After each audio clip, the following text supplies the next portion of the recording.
seperti itu. Nah, kalau kayak gitu kenapa banyak orang nih yang merasa auranya tertutup? Ada juga loh beberapa temenku kayak dia tuh bilang kayak, ini kayaknya aura gue ditutup orang deh kayaknya, kok begini. Kenapa dia bisa mengklaim dirinya seperti itu gitu? Oke, jadi aku perlu luruskan, nggak ada aura yang bagus secara warna. Nggak ada. Nggak ada bedanya. Semua warna aura membawa karakter sendiri-sendiri. Which is itu bisa baik juga kalau kita sadar. Kan kita harus mengenal diri kita sendiri. Kalau kita mau ngomongin ditutup sama siapa, ya kan? Nggak semua orang yang dendam atau nggak suka sama kalian itu kedukun. Enggak.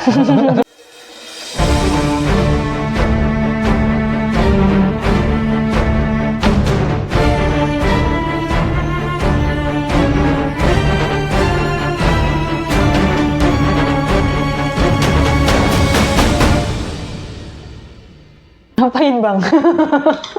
Nyala. Apinya panas, guys. Panas coy di sini. Panas banget di sini. Terus, aduh, sampai lupa kan aku. Selamat datang kembali kawan-kawan dari dunia lain. Apa kabarnya semuanya? Nah, teman-teman. Jadi kemarin ada salah satu video shortku yang viral lagi. Yang mana tuh? Buka aura. Wow, menarik. Ya, itu menarik sekali sih sebenarnya karena viral dan kemudian aku jadi inget. Hampir tiap hari ya ada orang yang baik itu di DM atau di WhatsApp-nya konsultasi segala macam itu tanya gimana sih caranya buka aura seperti itu. Buka aura. Aura dibuka tutup. Makanya. Udah kayak Indomaret aja tuh, gampang banget ya. Iya. Pak, makanya kita akan bahas ya. Kita akan bahas khusus untuk buka aura. Ini harusnya sih konten buat member sih, konten buat member. Jadi aku bridging aja di sini. Dan inilah kisah dunia lain. Kita akan masuk ke dalam sisi dunia yang mungkin belum pernah kita kenal. So, let's open your mind. The aura is an invisible yet powerful energy field that surrounds every living being. It is the mirror of our physical, emotional, mental and spiritual states, constantly shifting in response to our inner world. In this journey, we will... Nah teman-teman, sebelum kita bahas tentang buka aura ini, aku mau mention dulu parfum Speaks to Me nih yang ada di depan kita. Yes. Kalian bisa check out di bawah ini, wanginya enak banget, banyak macemnya. Pokoknya ini aku suka banget dan wanginya awet banget. So far aku juga pakai. Inilah aku lagi pakai yang sunset. Yang ini ya? Iya, yang slow sunset ini. Pokoknya itu enak banget. Oke. Pokoknya check out nih di YouTube Shopping. Asik. Masih lupa namanya.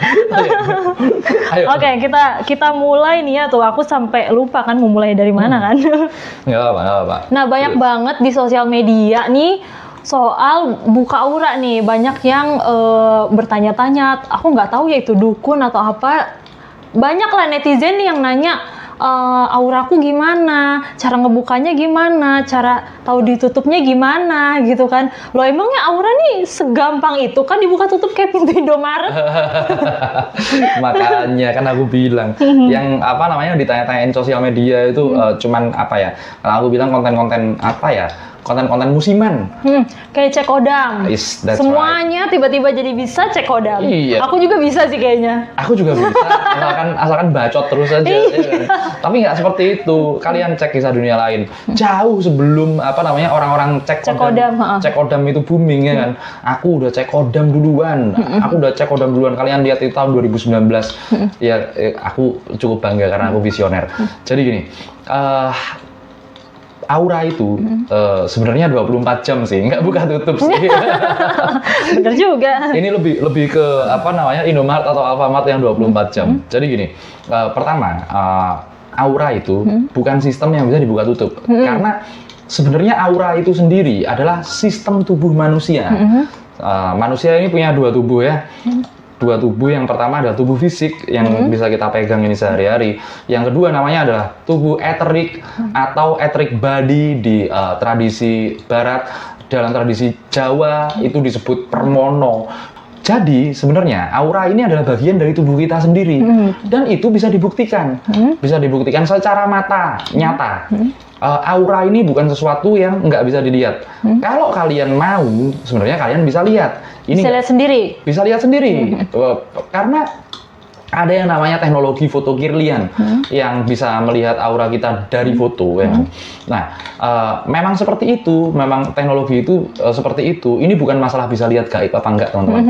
Ini adalah masalah jatuhnya bayangan di retina. Seperti itu. Kalau kalian latih, insya Allah kalau latihannya bener, ya bisa lihat aura. Kalian bakalan lihat aura kalian sendiri. Nggak perlu tanya sama orang-orang yang lain segala macem. Ya, memang berubah-berubah aura itu, bukan warnanya, kembali lagi. Ada yang sedang mengecil, ada yang sedang membesar. Sehubungan dengan apa? Sehubungan dengan suasana kebatinan. Aku bukan bilang suasana hati ya, suasana kebatinan orang tersebut. Nah, seperti itu. Nah, kalau kayak gitu, kenapa banyak orang nih yang merasa auranya tertutup? Ada juga beberapa temenku, kayak dia tuh bilang kayak, ini kayaknya aura gue ditutup orang deh kayaknya, kok begini. Kenapa dia bisa mengklaim dirinya seperti itu gitu? Ya itu pertama, itu jelas ketidaktahuan. Jelas ketidaktahuan dan salah menempatkan istilah kalau aku bilang. Ya mungkin orang yang hidupnya lagi apes bakalan bilang auranya tertutup. Padahal nggak seperti itu kan. Nah, sebenarnya ada gangguan ya. Ada gangguan yang bisa mendisrupt keadaan manusia, keadaan atau kehidupan manusia itu sendiri. Karena kehidupan manusia sendiri ternyata setelah ada penelitian Barat, kalian nggak percaya kan kalau ada penelitian kita sendiri, baru ada setelah Barat menyatakan ada penelitian dipercaya, masuk ke metodologi. Enggak seperti itu padahal. Namanya bioritmik, kadang naik, kadang turun. Nah, saat kita turun, ini juga pasti paling nggak berhubungan lah dengan aura kita. Entah aura kita ini lagi jelek, memang lagi jelek, tapi apakah itu ditutup orang lain? Ya belum tentu, belum tentu. Aura itu bukan sesuatu yang bisa dibuka tutup. Titik di situ. Aura itu bukan sesuatu yang bisa dibuka tutup. Titik di situ. Tapi apakah aura bisa untuk bisa dibilang untuk mempengaruhi kehidupan kita? Yes, it is. Ya, itu memang bisa. Oh, gitu. Terus berpengaruh apa aura itu buat kehidupan kita? Oke. Jadi aura manusia ini pengaruhnya seberapa besar kan? Besar sekali. Setiap hari kita berinteraksi sama orang lain, itu terjadi gesekan-gesekan aura. Mau nggak mau, mungkin di antara kalian ada yang training atau merasa cepet capek di di tempat ramai saat ngobrol sama orang dan lain sebagainya. Yaitu karena gesekan aura. Gesekan aura. Kemudian kalau aura kita lagi bagus-bagusnya, gampang kita bisa approach orang. Kemudian di mata orang lain kita bisa terlihat, ini orang asik nih, energik, menarik dan lain sebagainya. Seperti itu. Saat kalian suram, orang mau datang aja, ini orang kenapa angker banget, atau kayaknya gelap banget deh, kan ketahuan ya. Itu meskipun nggak dilihat tapi terasa loh seperti itu. Iya, udah jangan, akhirnya kesempatan hilang, peluang hilang akhirnya. Seperti itu sih. Oke, nah kan aura itu ada beberapa warna, ada 7 warna ya kalau nggak salah. Nah itu tuh tingkatan dan bedanya itu apa sih per warna itu? Oke, jadi aku perlu luruskan, nggak ada aura yang bagus secara warna, nggak ada. Tapi kalau secara ketebalan, kemudian secara kecerahan, kemudian secara kepadatan, itu beda lagi ya. Tapi nggak ada warna yang bagus diperbandingkan. Contoh antara merah dan orange, orange dan kuning, kuning dan hijau, hijau dan biru, biru dan ungu dan seterusnya. Nggak ada, nggak ada bedanya. Semua warna aura membawa karakter sendiri-sendiri, which is itu bisa baik juga kalau kita sadar. Kan kita harus mengenal diri kita sendiri. Kita harus mengenal diri kita sendiri supaya apa? Supaya kita tahu kelebihan dan kekurangan kita. Kelebihanmu tonjolkan, kekuranganmu jangan dipakai. Kecuali Anda bisa menutupi kekurangan, ya kan? Ada trik-triknya lah itu. Nah, karakteristik manusia itu memang berdasarkan aura. Jadi gini ya, kalian bisa lihat di grafik warna cakra manusia. Ada 7 cakra utama, mulai dari Muladhara sampai Sahasrara. Muladhara cakra dasar, Sahasrara cakra mahkota. Coba dijelasin satu-satu biar kita semua tahu nih. Itu kalau mau jelasin satu-satu cuman buat member-member aja nanti. Spill dikit dulu aja dari 7 cakranya sama warna dari paling bawah tuh sampai ke atas tuh apa aja sih? Oke, jadi gini, Muladhara atau cakra dasar itu berhubungan dengan keduniawian, berhubungan dengan keduniawian, which is warnanya merah, dan itu berhubungan dengan jiwa ambisi, kepemimpinan, dan kemudian apa ya? Dia adalah orang yang sangat memasyarakat sekali, seperti itu. Itu adalah cakra muladhara atau cakra dasar. Kemudian naik lagi ke cakra seks, naik lagi ke cakra pusar. Cakra pusar ini warnanya jingga kuning, itu masih apa namanya, kemakmuran, prosperity atau kemakmuran. Kemudian naik lagi ke anahata, cakra jantung, warnanya hijau, dan kemudian dia berhubungan dengan sosial, jiwa sosial, suka menolong orang, seperti itu. Kemudian naik lagi ke cakra tenggorokan, ini warnanya sudah mulai membiru, ya kan? Kemudian masuk lagi ke cakra ajna yang biasanya berhubungan dengan warna indigo atau ungu, ya kan? Disebut sebagai warna yang spiritual, ya kan? Enggak, kalau aku bilang itu warna kreativitas, warna kesadaran. Sadar itu apa sih? Bukannya kita sadar apa namanya, sadar seperti apa, bukan ya? Tapi kita sadar cara menempatkan diri kita baik, seperti itu. Nggak perlu kesadaran yang jelimet, kesadaran yang aku sadar tentang Tuhan, aku sadar tentang diriku sendiri. Nggak ketinggian, nggak seperti itu. Supranatural atau metafisika nggak seperti itu.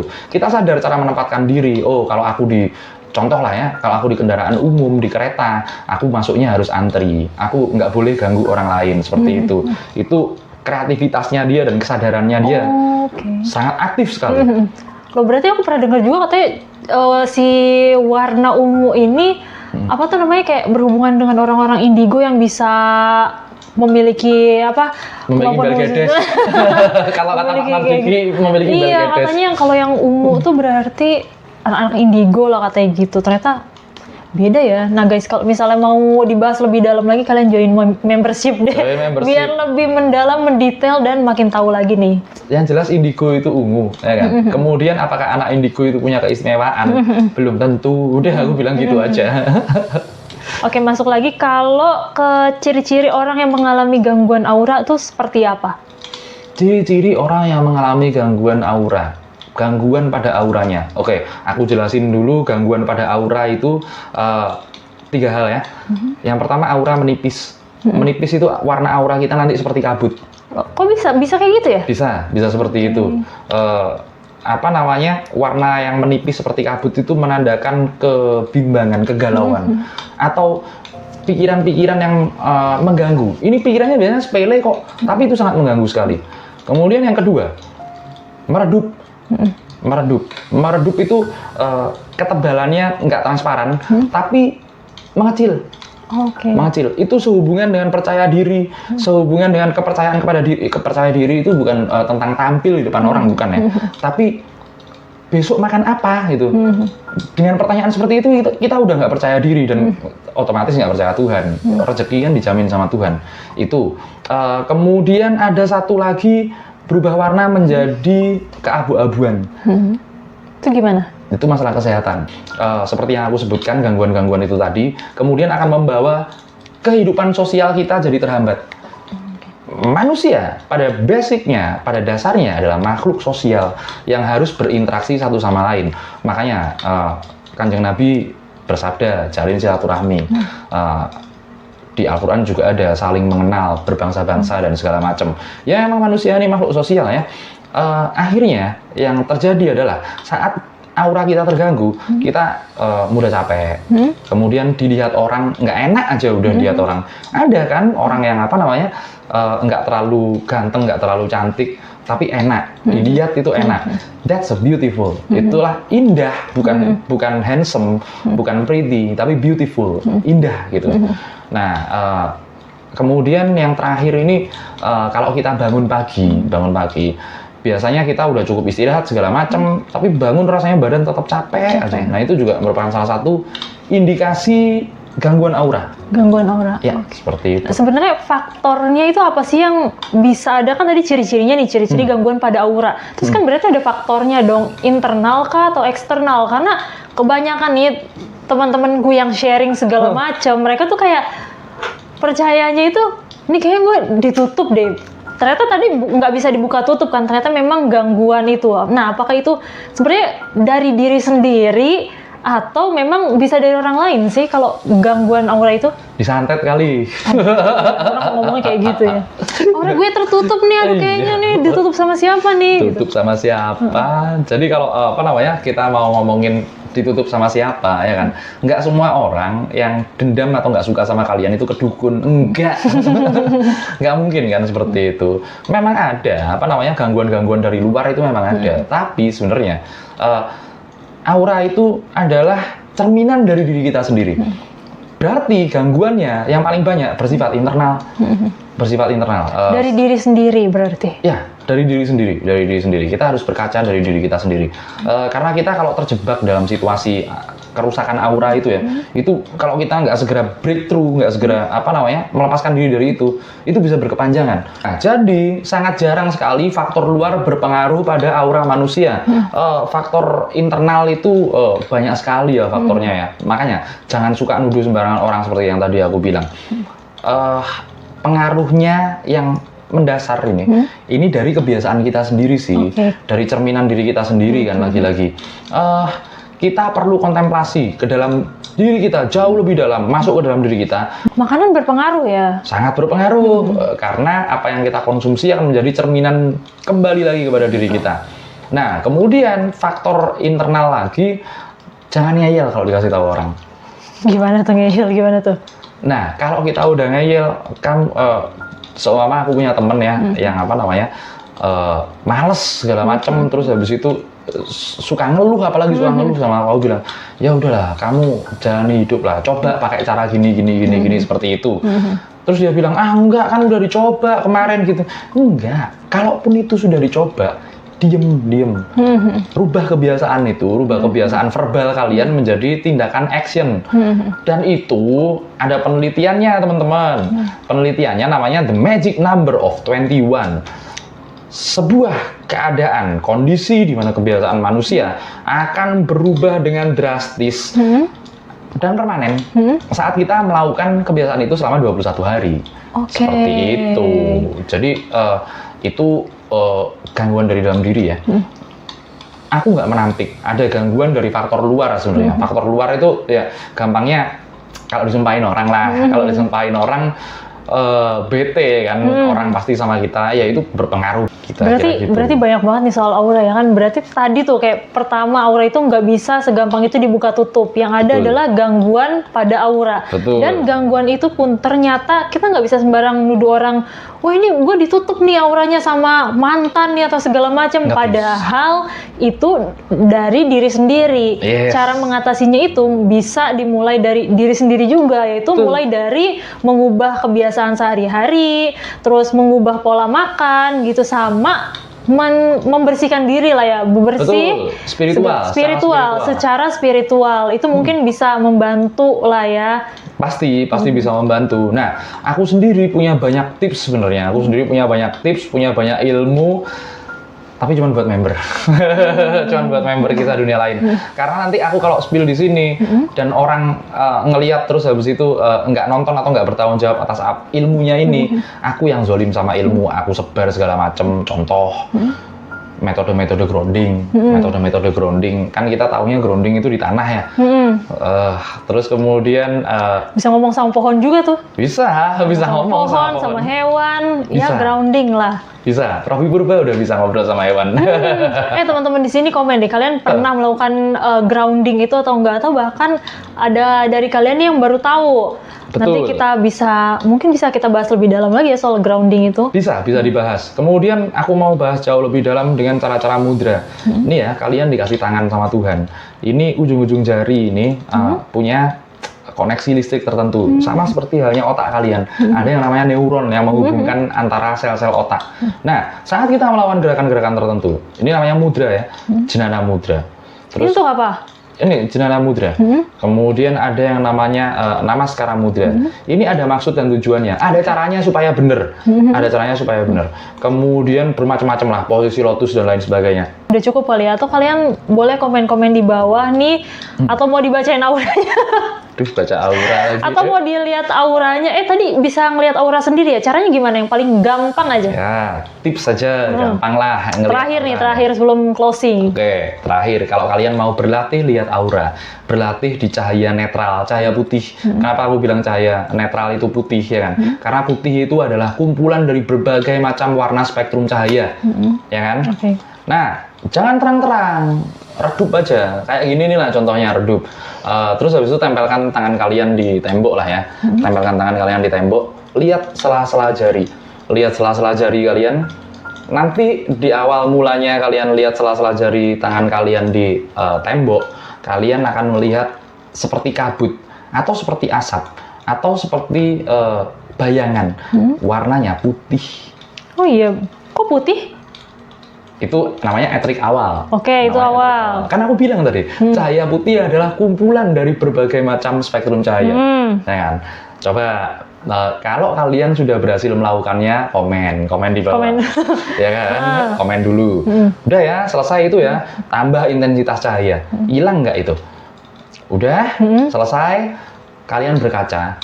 Ngaca nih, ngaca dong. Enggak. Ngaca dulu dong. Iya, ngaca. Terus habis itu setelah berkaca, nanti lihat di sini. Awal mula yang keluar sama kayak yang di sini tadi. Putih. Nanti seperti putih, seperti bayangan somehow seperti itu. Nanti akan muncul warna. Dan itu nanti nggak perlu konsentrasi. Pertama kali kalau kalian itu perlu konsentrasi tinggi, fokus, konsentrasi tinggi, ngedip hilang. Tak jamin itu. Tapi nanti kalau udah kebiasaan, kalian bisa lihat kok ada kayak orang, loh kok orang jalan ternyata ada gini ya. Ada. Bahkan itu di malam hari atau di siang hari. Berarti itu terlatih ya? Terlatih. Ini bukan, aduh, Tuhan ngasih ilmu kok semuanya digaib-gaibin. Ya enggak lah. Iya, digaib-gaibin loh aura-aura kayak gitu. Makanya. Malah ketinggalan loh, udah mau closing baru inget loh. Aku juga pernah dengar katanya si aura ini bisa berubah juga. Katanya orang ya bisa berubah warnanya. Emang bener gitu?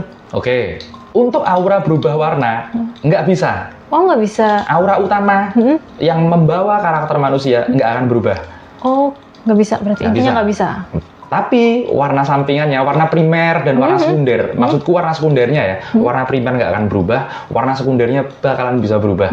Sesuai dengan kegiatan-kegiatan kita, sesuai dengan suasana kebatinan kita. Intinya semua tuh berpengaruh dari diri sendiri. Betul. Bisa dilatih, bisa diketahui sendiri. Intinya semua ini bisa berpulang kepada kalian sendiri loh guys. Betul, bisa. Tapi ya kalau kalian malas ribet ya datang aja ke aku. Bayar tapi. Enggak seperti itu. Oke. Gitulah kira-kira. Orang sekarang banyak kok toto aura segala macem. Aku punya metodenya banyak. Tapi ya metodeku mahal ya. Buat yang mau aja. Buat yang mau aja, yang apa namanya? Kontak personnya ada di bawah ya guys. Enggak. Ada itu di IG dan segala macam. Ya, itu aja sih. Udah cukup. Udah cukup. sih. Oke, buat kalian yang mau belajar bareng tentang energi manusia, tentang habit manusia, kebiasaan-kebiasaan yang membawa sifat positif dan sifat negatif, yang membawa benefit dan yang membawa loss, yang membawa keuntungan dan membawa kerugian ke kalian. Karena nyatanya kemarin aku ngobrol sama seseorang, si Bang Robi Purba, dia ini punya aku nggak tahu ya, dan dia memang nggak sadar ternyata kalau dia punya sebuah cara, dia bisa masuk kemanapun, dia bisa masuk ke semua orang, dan itu ternyata ada ilmunya yang bahkan dia nggak sadar. Tanpa sadar ya? Tanpa sadar. Kalian harus nonton, itu cara untuk mempersuasi orang. Bakalan berguna kok buat kalian. Buat kalian semuanya, kalau kalian bisa dapat insight dan ilmu dari video itu, kalian bakal punya ilmu yang mengerikan. Itu videonya udah kita bikin tapi belum kita upload ya? Ya nanti lah, nunggu banget. Itu pokoknya ilmu bermanfaat banget sih. Jadi kita tahu istilahnya juga, kita mengalami apa. Kayak Bang Robi ternyata dia tuh nggak sadar loh dia bisa melakukan hal itu gitu. Nggak sadar. Justru apa namanya, setelah aku kasih tahu baru, oh ternyata itu. Dia tuh bisa tapi nggak tahu istilahnya tuh ini ternyata. Betul, seperti itu. Ya udah, kita tunggu ya komen-komen dari kalian. Sampai di sini dulu video hari ini. Sampai jumpa lagi kawan-kawan dari dunia lain.